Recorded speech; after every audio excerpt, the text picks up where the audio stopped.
national and international committees developing policy on important aspects of care, including end-of-life care and elder care. And just a week from now, he'll be in New York City at the United Nations speaking to a committee about care for the elderly.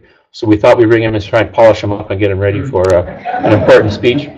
But we know him best. We know him best as a great friend of Corth Cardiology and a great friend of our patients. We appreciate very much his commitment to helping us here. Chris Simpson.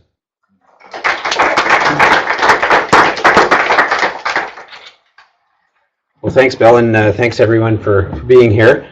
I'm sure you're wondering why an electrophysiologist has an interest in cannabis, and not an interest in cannabis, but an interest in health issues related to cannabis. And the short answer is I became involved during my time with the Canadian Medical Association because this was when a lot of the debate was happening around whether cannabis should be decriminalized or whether it should be legalized. And I got quite interested in it from a policy point of view. And then when people started asking me to speak about it, I realized I didn't know very much about it, the physiology or the medicinal aspects of it. And so I sort of made it my business to read and become a little bit more educated about the pharmacology and the physiology.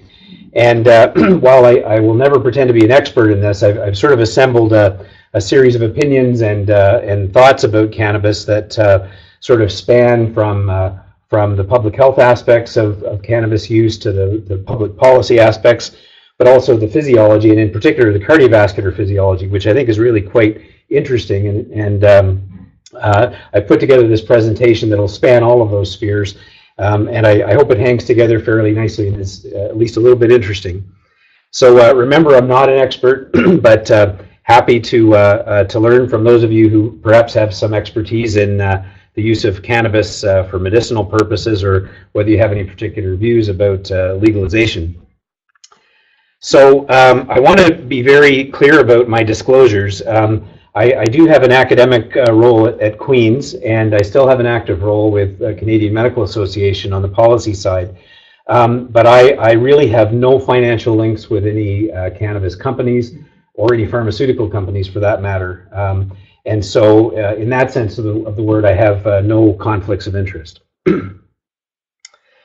So the ancient use of cannabis. So this is really interesting, I think, to think about cannabis from a historical perspective, because in fact, its use dates back to Taiwan 10,000 years ago, when it was used for fiber. So this would be hemp, of course. It was used for fiber. And then, of course, people were hungry, and eventually they started putting it in their mouths and started using hemp seed as food. And as soon as they start ingesting it, then all sorts of medicinal aspects start to emerge. So it was quite natural for people to discover what they felt were medicinal properties of the plant. And this really spans across ancient culture. So in ancient China, Emperor Shen Nung, who was a pharmacologist in about 2737 BC, published a treatise about the medical benefits of cannabis and was able to recommend cannabis for all kinds of ailments, ranging from constipation to gout to rheumatism to absent-mindedness, somewhat ironically perhaps. Cannabis is one of the 50 fundamental herbs in traditional Chinese medicine, for those of you who are familiar with traditional Chinese medicine. So it's been around for a long time in Chinese medical culture. Over to Egypt, there's an ancient scroll known as the Ebers Papyrus, which is around from about 1500 BC or so, which also describes medicinal use of cannabis. The ancient Egyptians used it in suppositories to relieve hemorrhoids. And that was the only documented use in Egypt, but it was quite commonly applied for that purpose. In ancient India, there are some old texts that talk about cannabis's psychoactive properties, and doctors used it to treat all kinds of illnesses and ailments, from insomnia to headaches to gastrointestinal disorders, and all kinds of pain, including pain associated with childbirth, quite commonly done. The ancient Greeks used cannabis to dress wounds and sores on their horses. And in humans, they used dried leaves of cannabis to treat nosebleeds and to expel tapeworms. And then in the medieval Islamic world, Arabic physicians used it for over 1,000 years before and after the time of Muhammad for its diuretic and antiemetic and anti-epileptic, anti-inflammatory properties and antipyretic properties. So many of these, of course, were anecdotal. There were no randomized trials in the ancient world, but just to illustrate that it was used all over the world in all of the great ancient cultures with medical traditions. So a long history of cannabis use. Now, if we fast forward to Canada's relatively short history, it may surprise you to know that cannabis was absolutely unknown in Canada until about 1923. And as soon as it made an appearance, of course, the government got involved and promptly made it illegal under the Narcotics Drug Act. And then the rise of medical marijuana, and I apologize for putting it in quotation marks or air quotes, but I'll explain why I'm doing that a little bit later. But the rise of medical marijuana began in the 1990s. And then in 2000, you may recall that the courts determined that Canadians had the right to possess cannabis for medical purposes. And that led to the federal government implementing something called the Marijuana Medical Access Regulation, which many of you may recall required physicians to authorize the use of cannabis for medical purposes, which would then be dispensed by licensed facilities. And then fast forward to the election of Mr. Trudeau, and the path to legalization was laid. And today, of course, we have recreational cannabis legal in Canada, and we're still, I would argue, very much trying to find our path forward as to how to regulate this, how to protect the public from the public health negative impacts, how to prevent normalization, for lack of a better word, and also to better understand, I think, a lot of safety and socioeconomic implications.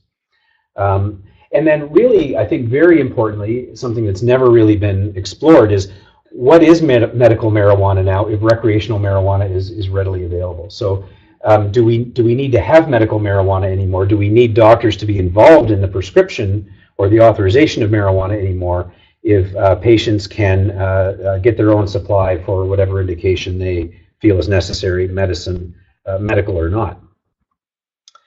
So you may be amused by these now, but back in the 50s, of course, this was sort of the way that marijuana was portrayed in popular culture. So as young teenagers got a hold of what is now very weak, low THC strain marijuana, the worry was that it was going to corrupt the younger generation, and it was this whole notion of reefer madness. And in hindsight, it's often referred to because we don't want to repeat the mistakes of overstating the dangers of marijuana or demonizing it in a way that people just aren't going to believe. So the notion that marijuana is going to do all this is probably a little bit of overkill.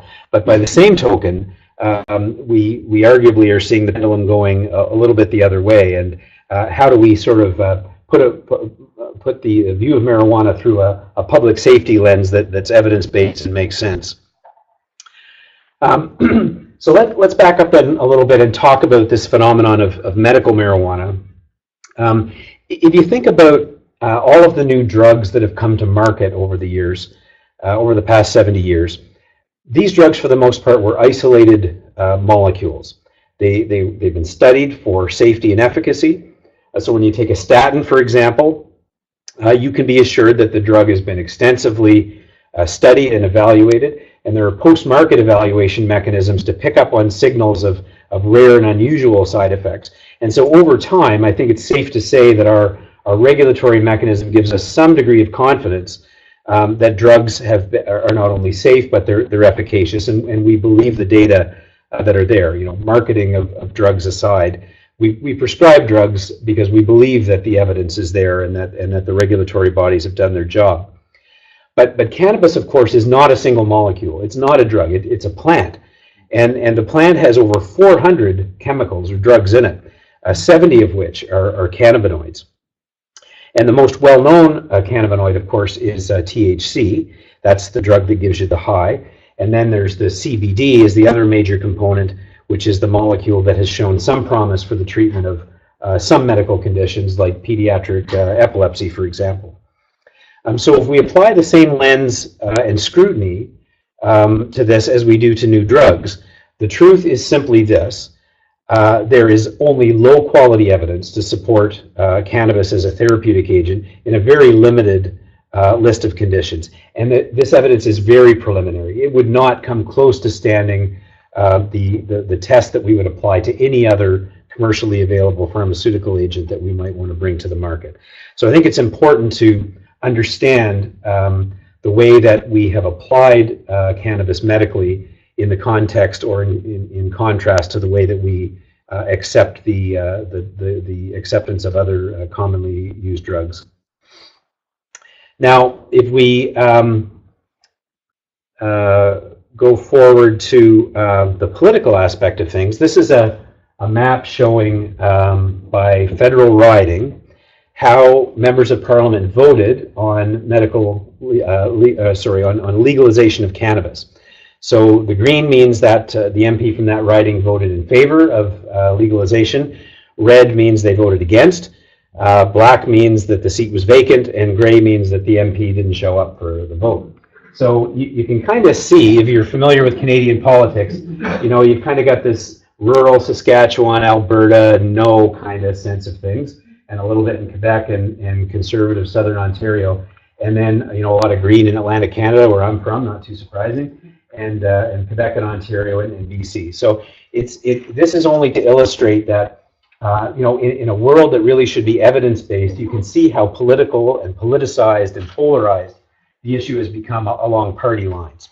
Now, you could argue that maybe the parties that voted yes or no were whipped, their caucuses were whipped, but the culture was really that people were free to vote their conscience. So this is really just to illustrate how perhaps more than any other intervention or new law that has something to do with health, cannabis has really been very, very politicized. So cannabis, of course, is the generic name for drugs derived from the female cannabis sativa, cannabis indica, and less common cannabis ruderalis plants. The main drugs that you'll hear about that are derived from the plant are THC and CBD. And there are three main forms: marijuana, which is an herbal preparation of dried leaves and flowering tops; hashish, which is produced from the resin of the flowering tops; and then hash oil, which is produced by a solvent extraction of the marijuana. And if you've watched Trailer Park Boys, you'll have known all this already. And if you're out walking in back fields, you might recognize some of these plants. What is it Homer Simpson said? Leaves of 3, let them be. Leaves of 4, eat some more. Something like that. But it's the sativa and indica that are most commonly seen in Canada. The symptoms associated with cannabis use, well, these will be familiar to any of you who've used cannabis or have seen people who've used cannabis. The euphoria, of course, is the desired effect. That's the high that people seek. Increased hunger, or the munchies, is very common, almost universal. Dry mouth, impaired reaction time. And smoking cannabis, of course, because it delivers the drug directly to the bloodstream via the alveoli, gets very rapid onset of symptoms, just like nicotine goes right into the bloodstream when you smoke a tobacco cigarette. You get peak THC serum concentration after only 15 or 30 minutes, and the high from a typical marijuana cigarette would last about 2 to 3 hours. If you ingest cannabis, that delays the onset of action by 30 to 45 minutes because, of course, you have to absorb the drug from the gut, which is slower and less efficient. And this becomes relevant because, especially for novice users, if somebody is using cannabis edibles and they don't feel the high, they'll eat some more. And of course, it's very easy to eat a lot, and then it kind of hits you all at once. So a lot of the emerge docs will tell us that they've had first-time users using edibles that really came in with a major overdose and with a lot of adverse effects. So if you're advising people how to use cannabis, you might want to warn them that edibles have that delayed onset of action. And this old notion that this ain't your parents' cannabis is very much true, because the THC concentration typically in 1980 was about 2%, and the typical stuff that we would see now purchased from the government stores is 20% and higher. So it's literally 10 times more potent per gram. Just a few interesting pre-legalization fast facts. So this sort of, I think, gives you a sense of the landscape of cannabis in Canada. 3.4 million Canadians have used cannabis within the past year. That's 12%, so that means maybe, I don't know, 4 of you in this room. I bet it's more. At least 4 of you in this room. Men are twice as likely to have used cannabis than females. Canadian youth have the highest use amongst all developed countries in the world. 28% of 11 to 15-year-old Canadians have used cannabis in the last year. In 2013, cannabis accounted for 2/3 of all drug-related arrests.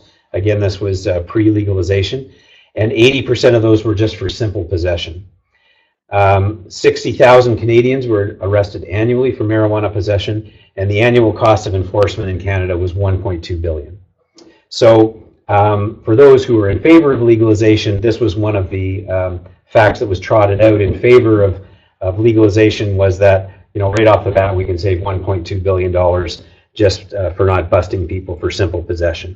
And there was generally a pretty broad consensus around that. So there's a huge cannabis advocacy machine out there, and they use stuff like this on social media, and it's very compelling, right? Especially in the age of opioid crises, they'll say, well, you know what? With all these people dying with fentanyl overdoses, nobody's ever died from a weed overdose.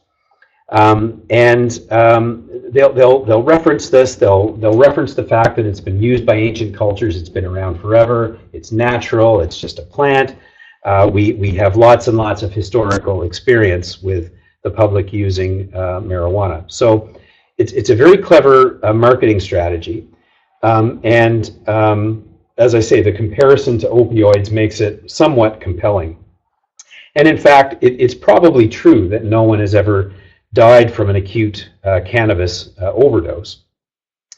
However, the thing that's missing is the public health impact and the personal health impact of chronic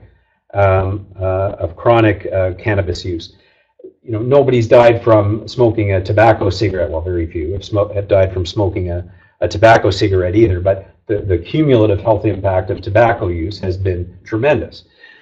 So the worry with this wholesale acceptance of cannabis, because nobody's ever died from smoking a cannabis cigarette, misses the point that there could be some, and probably are, and almost certainly are, significant long-term effects. Now, the caveat, or the one pin that I would put in that, is we are seeing a distinct rise in something called cyclic vomiting syndrome, or cannabis hyperemesis syndrome. If any of you are in the emergency department, you will have seen this, and we're seeing it increasingly frequently. And it has a bit of a pathognomonic presentation in that the victim has lots and lots of vomiting. They just can't stop, and the only thing that gives them relief is a hot shower. So if they give you that story, you've basically made the diagnosis if they also admit to cannabis use.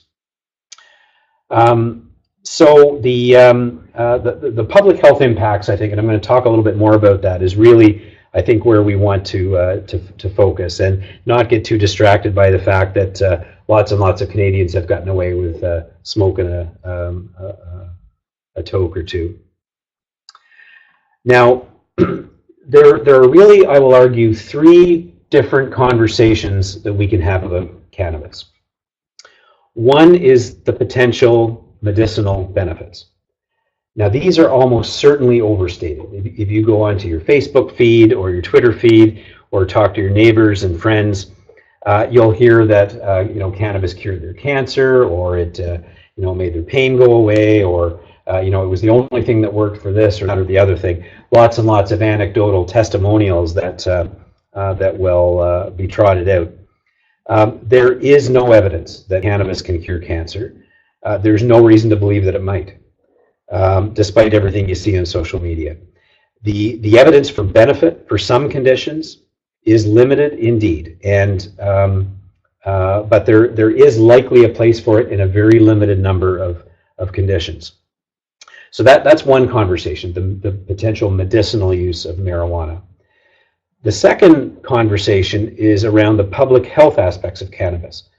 It's not good to light plant material on fire and inhale it into your lungs.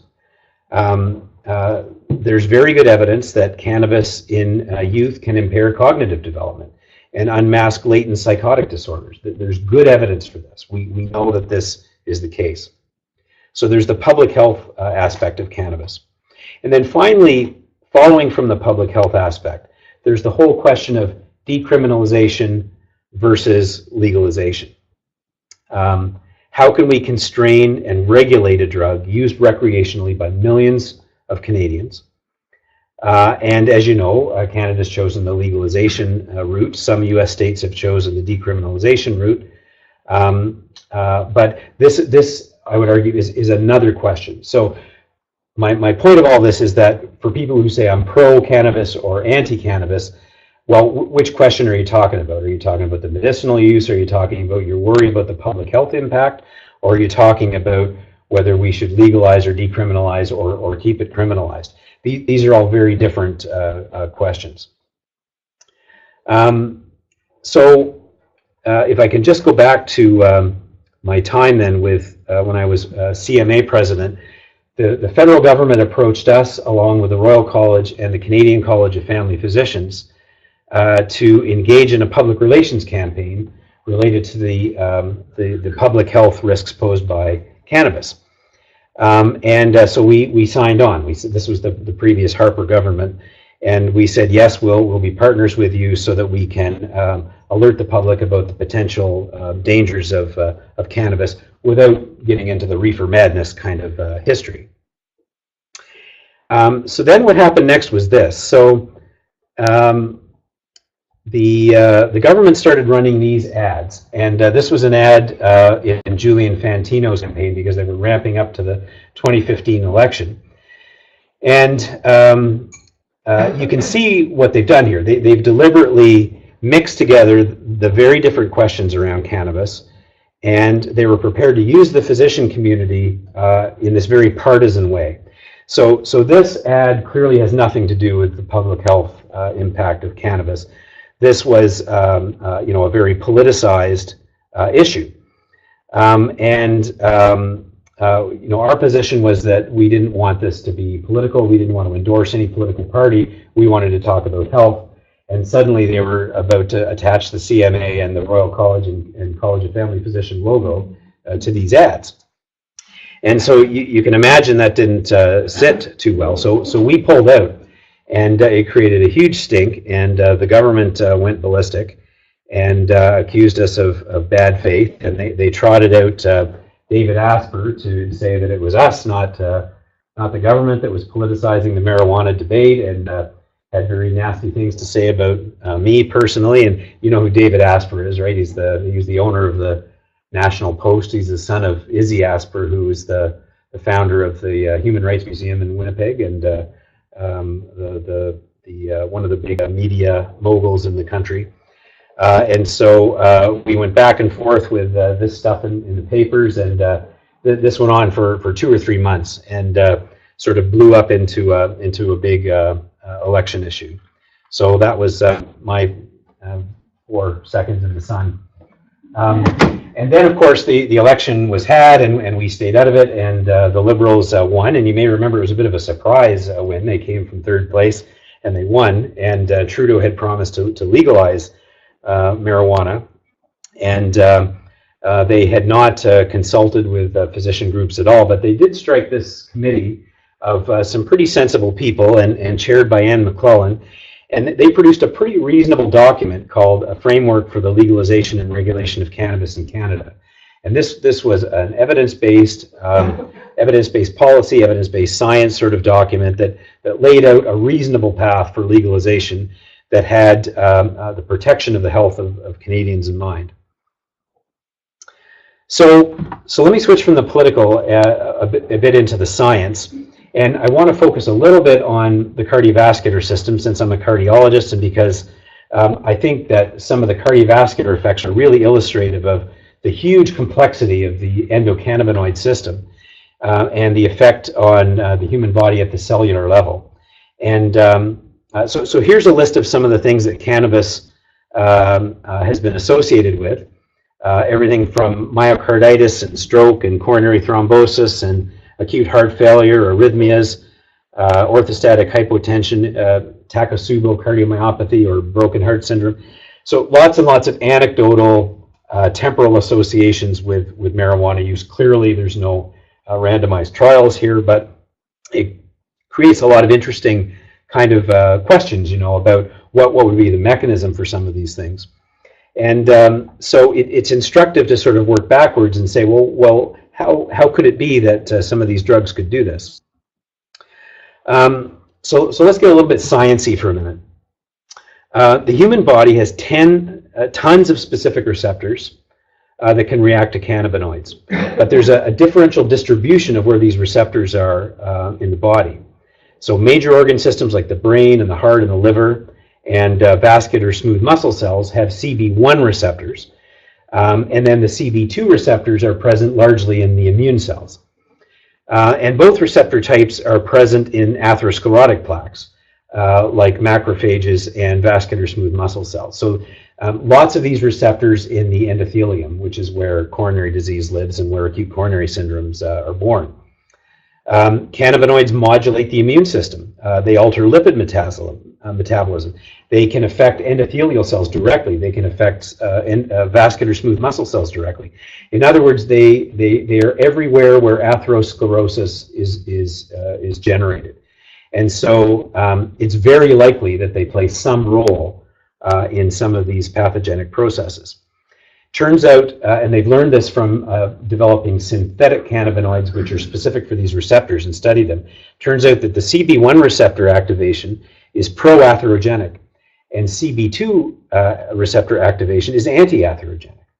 So depending on where these receptors are, and there's some dose dependency aspects to it, you can just imagine how ridiculous it is to smoke a marijuana cigarette with 70 different cannabinoids in it, of God knows what distribution or dose, and try to pretend that you can predict what's going to happen at the endovascular level. This is 70 different cannabinoid molecules instead of just one, which would be the typical case for the drug. So you can see how complex the whole thing has become. So at the same time, you can also see the opportunities, right? So we have these receptors that are everywhere in the body. We have some idea of how turning some of them on might be good, and how turning some of them, some other ones of them on might be good, or how turning them off might be good or bad.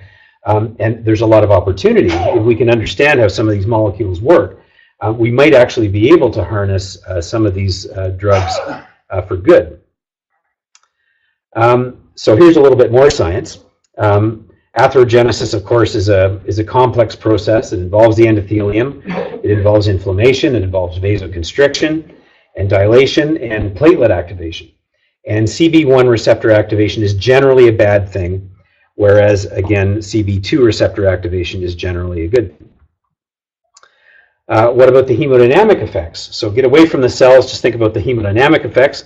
We know that cannabis can cause tachycardia, can cause peripheral vasodilation. That's why the eyes get so red. Postural hypotension, elevation in both systolic and diastolic blood pressures.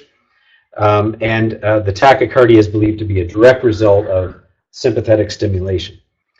In patients with chronic stable angina, smoking a single marijuana cigarette has been shown to decrease exercise time to angina by about 40%.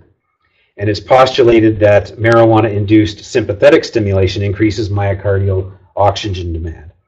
And that's along with a decreased oxygen supply due to the carboxyhemoglobin that's produced by the inhalation of the products of combustion. So you get sort of a double whammy.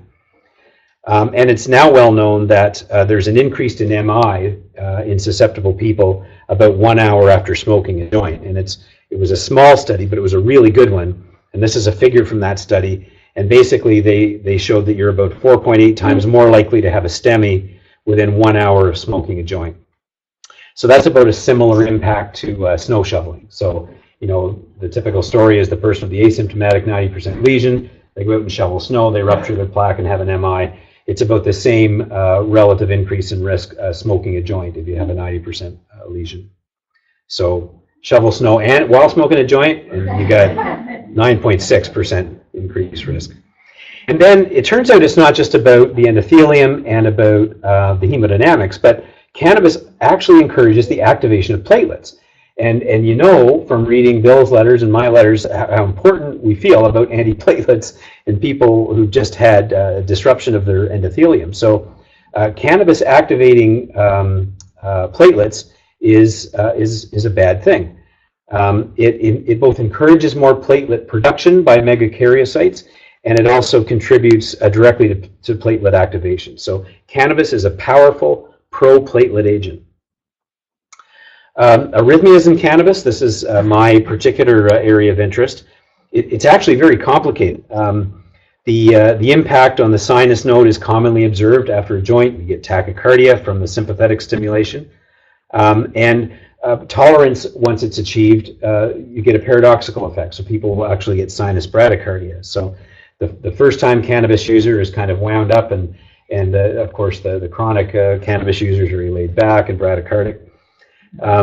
The sympathetic enhancement drives blood pressure up, but in higher dose situation and in chronic situations, the vasodilatory effect overpowers that, and you actually get lowered blood pressure.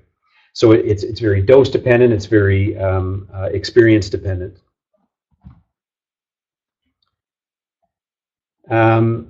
And cannabis and stroke, there's almost zero literature on this, believe it or not. There are a lot of case reports, but the relationship between stroke and cannabis is not firmly established.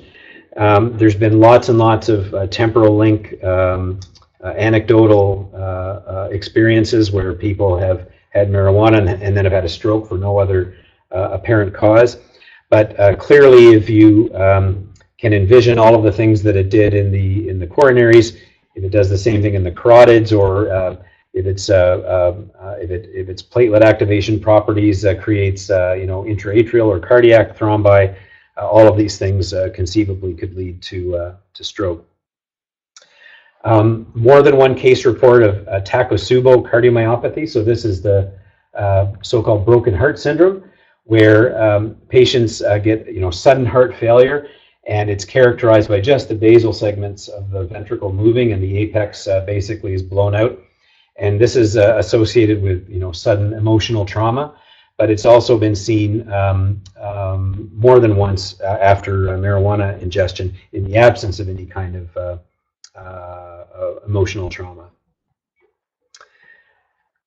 Synthetic cannabinoids. Now these were developed originally for the lab so that people could understand how these individual receptors work. So you produce a very potent CB1 agonist, for example, and then you can understand how it's working at the cellular level. These, of course, have made themselves onto out into the market in the U.S. They're sold under the name Spice predominantly, which is made up of a cannabinomimetic called JWH018. And there are other cannabinoids with other numbers and letters, and they have an extraordinarily strong affinity for CB1 receptors. They produce an intense high, but they also have been shown to be far more likely to cause some of these catastrophic cardiovascular effects that I referred to earlier. They're marketed under other names like K2, Skunk, Joker, Mojo, Aroma, Dream, Black Mamba, and they've gained a lot of increased popularity in the US market. We're starting to see them now in Canada as well. And the dangerous thing about these is not only that they're far more potent, but in the US, where cannabis is still illegal, they're seen by kids as sort of a legal alternative, and therefore they must be safe. Are they ingested or smoked? They can be ingested or smoked. And these things are rising in popularity. And we're seeing increased numbers of emergency admissions due to the synthetics. Everything from strokes to cerebral hemorrhage in 17-year-olds has been reported. Acute MIs in teenagers, acute heart failure has been seen. Again, not enough evidence of the quality of a randomized trial, but certainly a sense that there's a cause and effect relationship.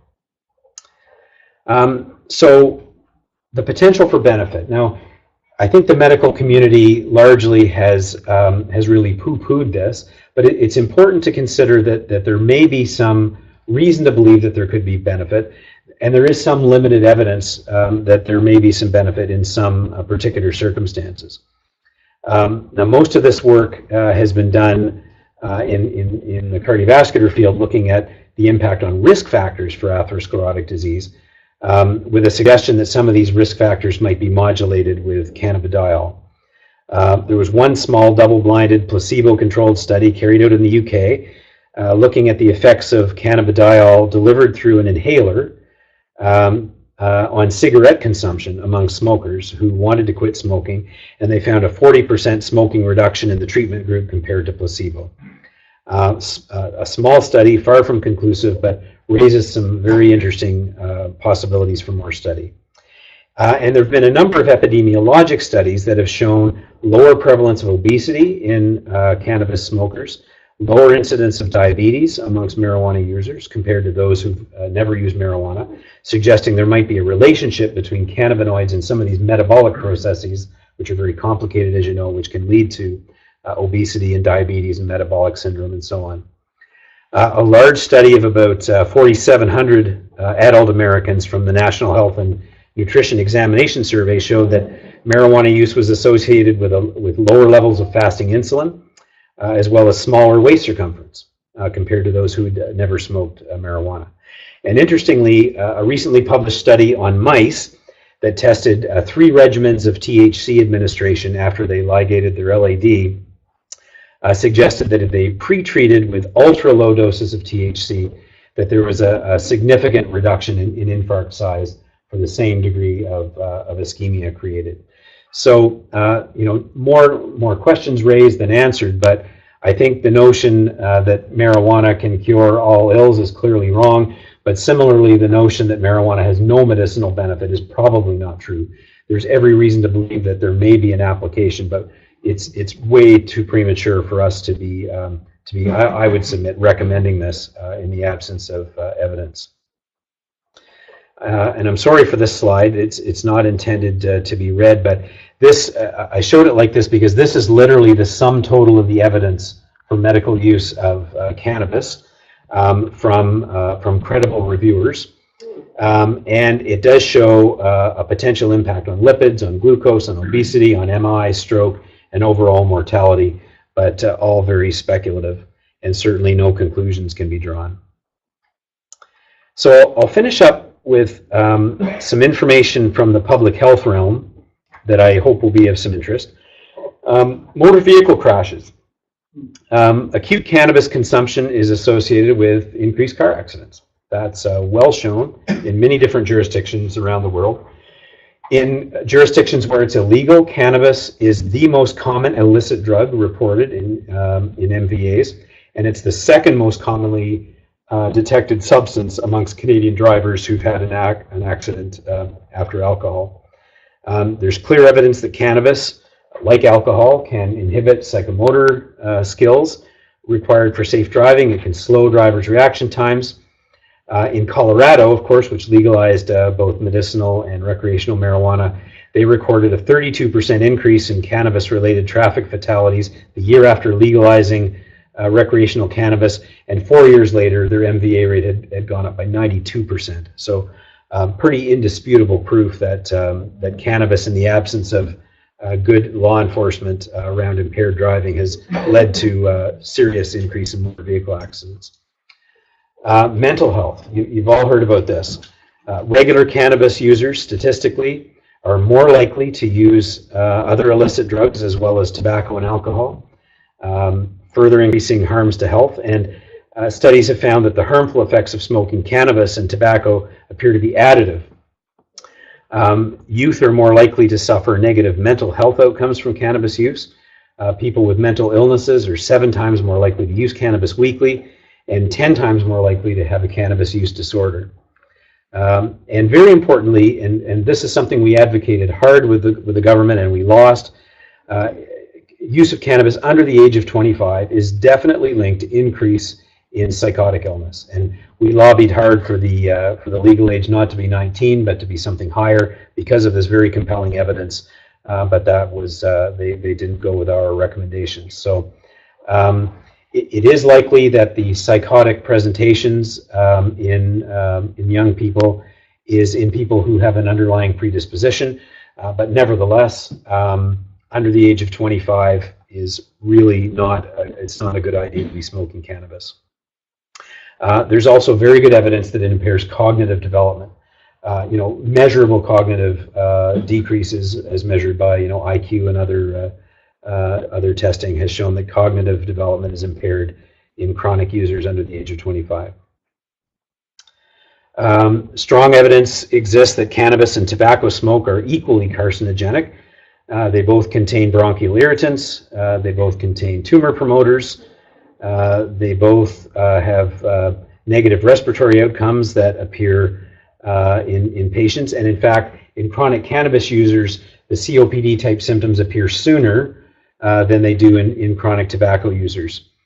Long-term cannabis smoking is associated with at least as bad respiratory outcomes as tobacco users.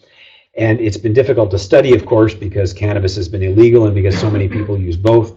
But there is really very solid evidence based on epidemiologic data to lead us to say that it's almost certainly true that the respiratory impacts are the same or worse as tobacco.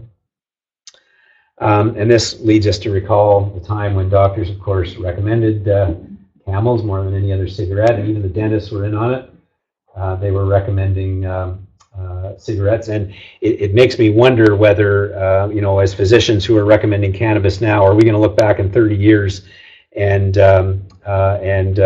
regret that we jumped the gun, or that we sort of fell victim to some of the marketing pressures that these doctors undoubtedly felt.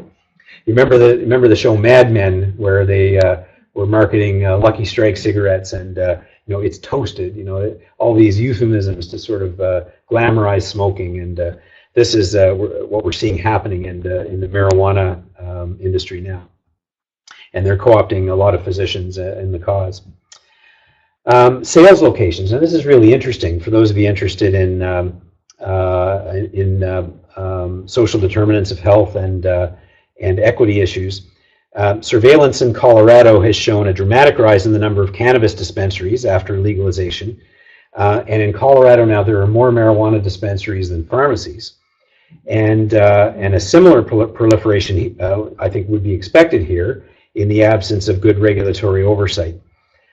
Many factors need to be considered when we're figuring out where these dispensaries are going to be, because lots of scholarly work has been done on this.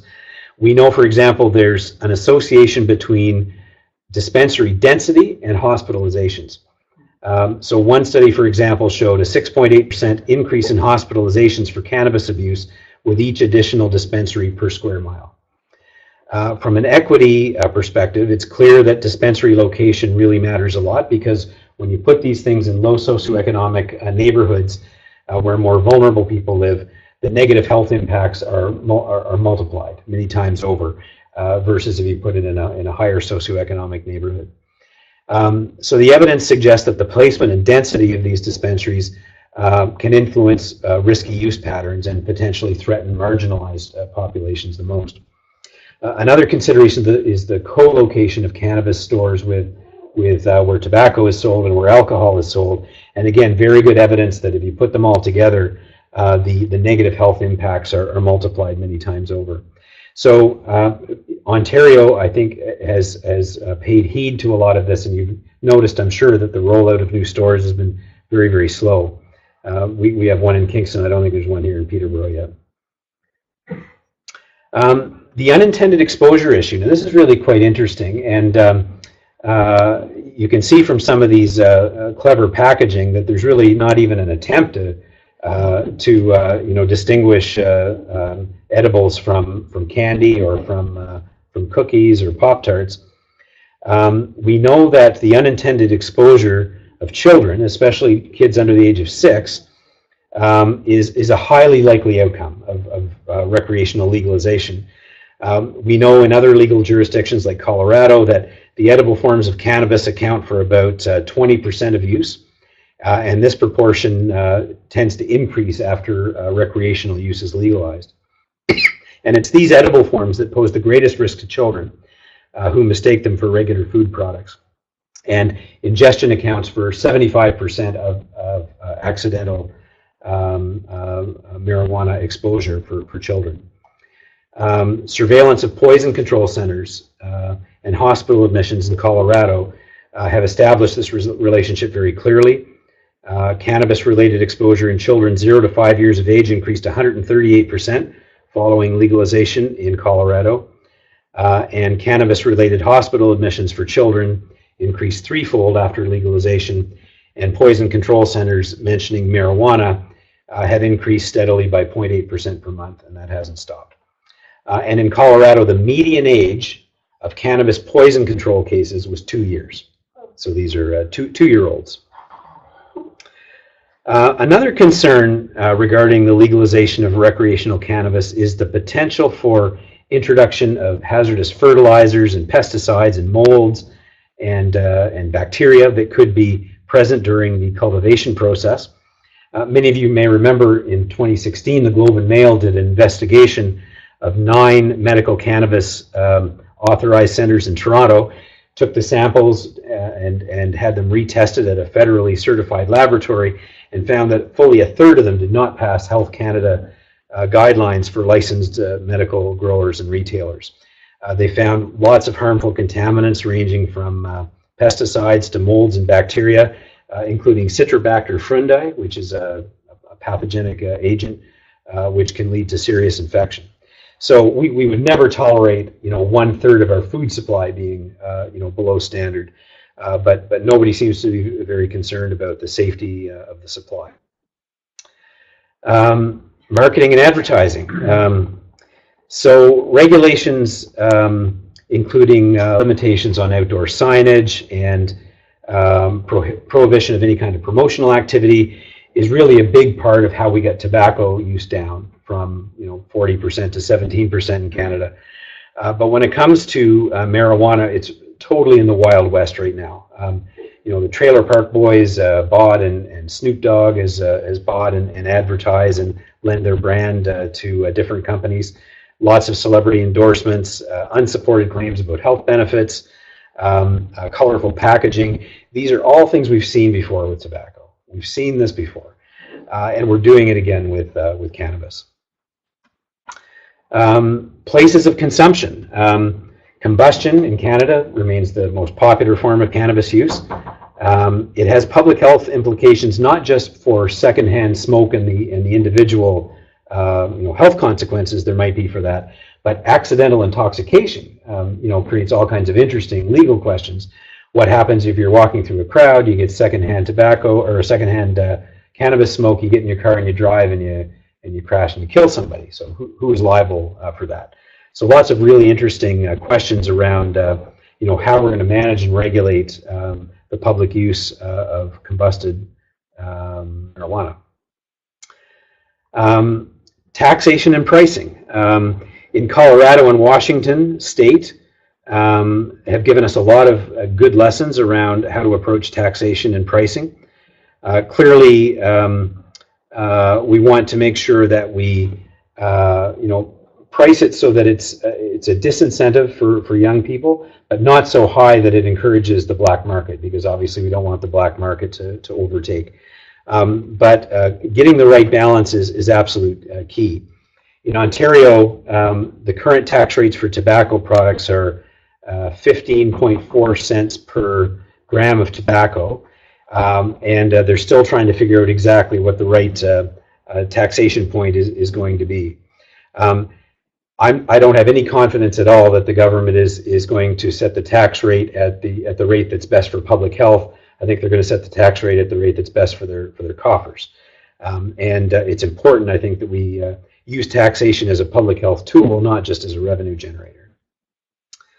Then there's the whole government monopoly versus the commercial model. With alcohol in many provinces, of course, we've gone with a government monopoly, and this is just a little table showing some of the advantages and disadvantages of a government model versus a commercial model. But clearly, a government monopoly gives us at least an opportunity to introduce some of these regulatory mechanisms to try to mitigate some of the risks that I've talked about. So take-home messages. The first is that the endocannabinoid system is very complex. and the impact of cannabis consumption on body systems is poorly understood. And I hope I've convinced you that it's patently absurd to prescribe a marijuana cigarette with 70 cannabinoids of unknown dose and expect to get a specific effect when we know that different receptors in different body systems do different things in different people.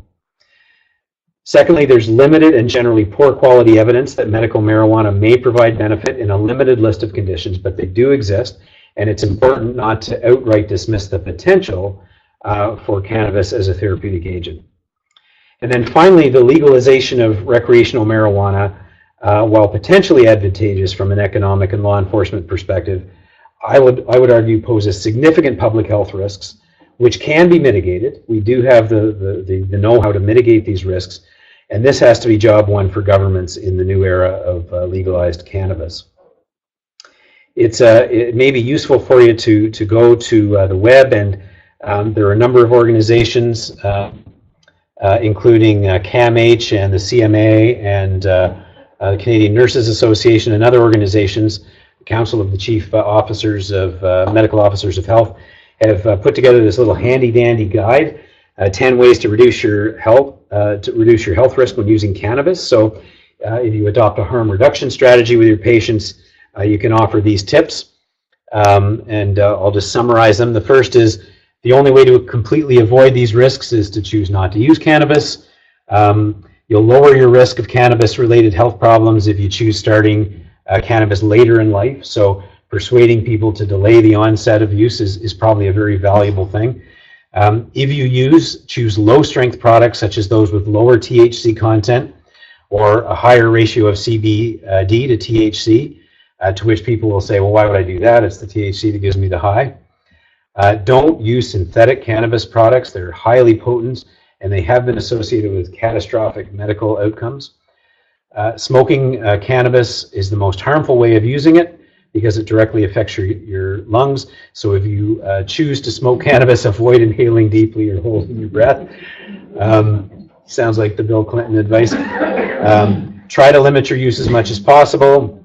Remember that cannabis impairs your ability to drive a car or other machinery, so don't engage in these activities if you feel affected in any way.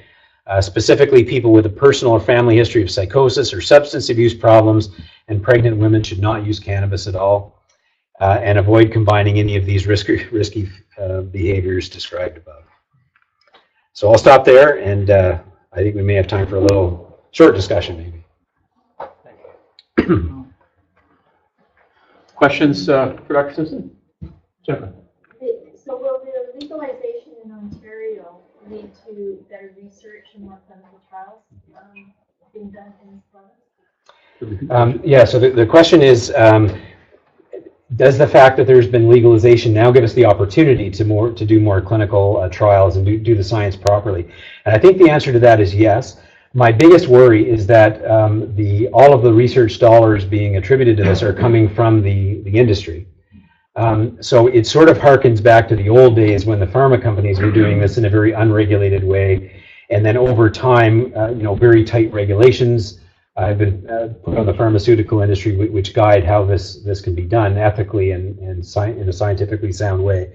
But when it comes to cannabis, it's still the Wild West. So I worry a lot that there's going to be a lot of published material from very biased sources. So we're going to have to get through that phase before we can really trust the literature that's going to come, I think. Brendan? I'm just coming from a family doctor who has this conversation every day with my clients, and coming from our regulatory bodies who seem to regulate all kinds of different things about us. But I just wonder why our higher authorities, our OMA, our CCFP, our rural colleges, our CMA societies are not in the public eye with the reality message, because the perception in the public and perception of many in the medical community is that this is good stuff, and folks who say no, like myself, we almost feel like we're a minority. At least that's my perception at this point in time, as far as cannabis prescribing or trying to dissuade public use, because the perception is very different than perhaps reality is. But I feel that many feel like I do, like we're the resistors versus the, following being the majority, perhaps. Yeah. So I think the question is, where are our professional societies and advocates of science and the scientific method, and in this context? And the speaker was suggesting that he feels a little bit alone, that a lot of physicians have been sort of co-opted into this and are now happily prescribing cannabis in this kind of evidence-free environment. And I think the answer is most of those groups you mentioned are in that space. They're forming policy, they're creating policy papers, but they have a very hard time competing with a multi-billion-dollar industry, which is very covertly and very slickly detailing doctors. They're offering them financial incentives in an environment where there's really no checks and balances. So I think it's just a matter of being overwhelmed by big cannabis. Dave?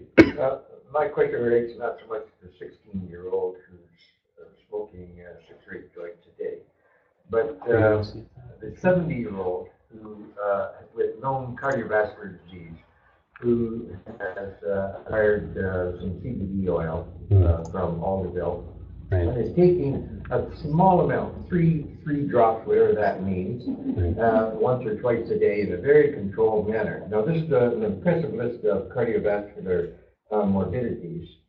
How does that list of morbidities apply to that patient who's ingesting CBD oil in that kind of amount? Yeah, I think you make a very good point. So the point was, there are lots of people who are using CBD prominent preparations in the form of oil in very low amounts, and these catastrophic effects that I talked about, seem very unlikely to happen to somebody like that. And I think the answer is yes. In those type of people, I worry less about the harm that's going to come than I do about the fact that it's not evidence-based. I would equate that with homeopathic practice or other placeboists who are using substances in the absence of evidence. So it may not be doing harm, and probably isn't doing harm, and so could be used with the same principles that other types of alternative medicine are. So you can drive the placebo effect and get some good, but the counter to that, the hardliners would say, well, as a physician, you need to know the drug you're using, you need to know the dose and the frequency, and 3 drops. Do you know how many milligrams of what is in those 3 drops? And I think that's the concern, is that practicing by anecdote with an unknown substance is a very imprecise science. But I think from a practical point of view, what you say is absolutely true. And there's no point in alienating patients who come in and say, I've been doing this 3 drops of CBD oil for 10 years and I feel great. There's no value in telling them that they're full of crap and they need to come off it. And my challenge is not telling them yes. My challenge is how vigorously you tell them no. Right. Yeah, and I think that's the battle we face every day, right? And it's very hard to explain scientific principles to patients who, of course, relate to stories and anecdotes. That's the way our brains as humans are hardwired, right? We hear a story, we see a benefit, and we want that too.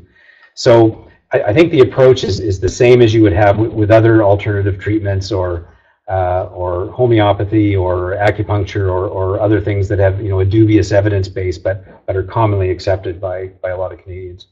Have you still a question? That was the same question. Okay. Only my Steph? patient was 95. They've done something. Same lines.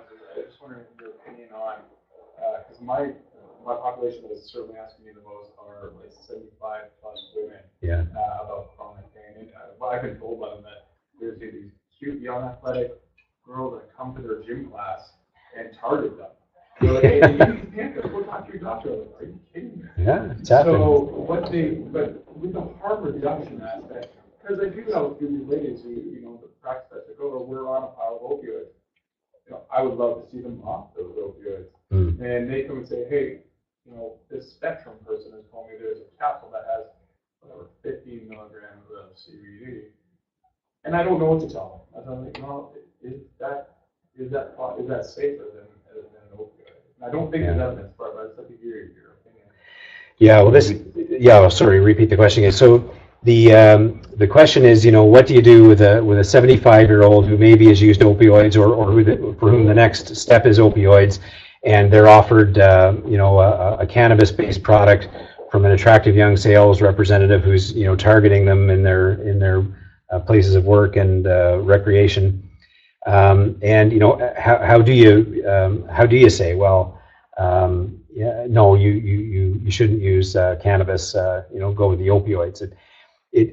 I think the fact of the matter is the evidence that cannabis controls pain is actually absent. It's a common misconception that there have been trials done looking at pain. The Canadian Orthopedics Association actually did a head-to-head trial looking at osteoarthritis pain with, I don't think it was opioids, but it was maybe Tylenol or something versus cannabis, and there was no benefit to cannabis. So I think the answer is there really is zero evidence that cannabis is good treatment for chronic pain. But the industry has set up this false dichotomy, right? It's like, well, do you want opioids or do you want cannabis? Well, I'll choose cannabis, of course, right? From a harm point of view. But the other side of the risk harm of the benefit risk ratio, of course, is benefit, and the evidence for benefit is literally zero. The half-life is very long, and the drugs is a fat soluble.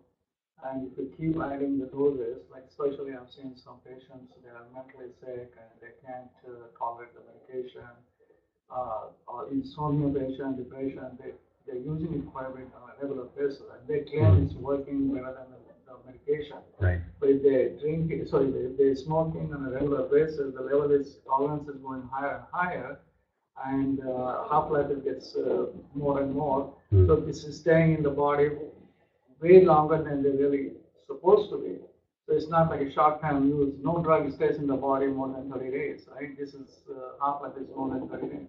Right. So it's very difficult to predict what we call ceiling effect. Yes. Am I making sense? Or what is the steady state? Yeah, and these are the, sorry, I keep forgetting to repeat the question. So the question is, for people who use cannabis regularly, are the levels just going up and up and up because there's evidence that it stays in the system for very long, whereas with drug trials they have to show detailed pharmacodynamics data demonstrating the half-life and what dose constitutes a steady state. And what are the downsides of creating a kind of an overdose situation? I wish I knew the answer to that, but I think it really gets down to the bottom line that when people smoke a joint, they don't know what the dose is, they don't know what the drugs in it are. Of the 70 cannabinoids, they don't know what the relative mix of THC and CBD even is. So it's really an unknown. Yeah. Just a reminder to those of you on the web to send in your questions if you have any. We're going to be here for another 2 or 3 minutes with Dr. Simpson. So if you have any questions, please take this opportunity to send them in now. Anyone else in the room? Well, Jim? thanks, Chris, for this excellent. I learned more tonight than I knew. And I frequently, if people are not practicing, come up to me and ask me what insomnia. Yeah. And would I recommend it because they're using it and it works. I honestly don't know what to say, but now I do. Thanks for saying it. To give me that information. Well, sure. I hope I didn't give you insomnia with this long talk. Well, he was sleeping. That must be a common use for people. Well, sure. People use alcohol to fall asleep too, right? But it's unlikely you would prescribe alcohol for as a sleep aid. John? With the way things are going with SNC Lavalin, would you predict there'll be price reductions and more advertising? So I'm not sure I quite followed you there. The way things are going with SNC Lavalin. Right. Do you think the federal government will advertise more and drop the price on cannabinoids? Well, And hope that people don't notice. right. So that's very clever. So I think, to turn it into a serious question, as I said, I don't have any confidence at all that their taxation policy or their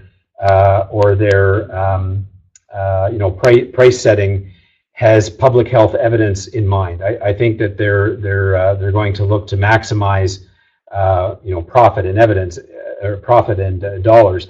and they may well plow that back into, research or, healthcare or the public health aspects. But to not use the opportunity to leverage taxation and pricing policy to specifically achieve a public health impact in its own right, I think is a real missed opportunity, because that's what worked with tobacco. Hardy? Isn't the fear that if they price it too high, that the illegal market will take over? Yes, exactly. In cigarettes, 1 in 3 cigarettes in Canada is bought on reservations. Right. So the question was, getting the price too high is obviously going to drive the whole industry underground and keep the black market going. And I think that's exactly right. So finding the sweet spot may take a little bit of adjustment over time. So we'll have to take a shot at it and then monitor the impact and then adjust accordingly.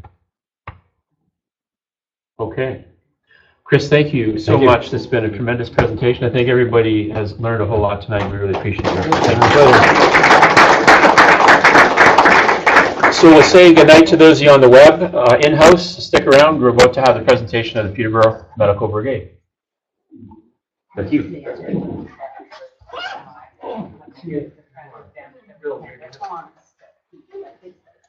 Sorry.